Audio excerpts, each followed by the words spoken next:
Hi friends, నేను మీ హేమాని. ఈరోజు నేను చేయబోయే కర్రీ గోరుచిక్కుడుకాయ ఫ్రై. అది ఎలా చేయాలో చూద్దాం. ఫస్ట్ ఆఫ్ ఆల్ పెనం తీసుకోండి, దాంట్లో ఆయిల్ వేసి జీలకర్ర వేయండి. జీలకర్ర వేడవగానే పచ్చిమిర్చీలు 5, అలాగే అవి కొంచెం చిలకలాడిన తర్వాత ఆనియన్స్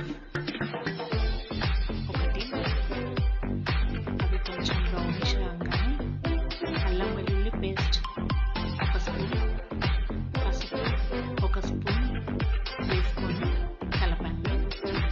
ఈ విధంగా మంచిగా వేగిన తర్వాత చిన్న చిన్నగా కట్ చేసుకున్న గోరుచిక్కుడుకాయ ముక్కలను ఈ విధంగా వేయండి, కలుపుకోండి. కర్రీకి సరిపడా సాల్ట్ ఒకటేసారి వేసేసుకోండి ఫ్రెండ్స్. ఈ విధంగా వేసుకోవడం వల్ల కర్రీ తొందరగా ఉడుకుతుంది, ముక్కలకు కూడా మంచిగా పడుతుంది.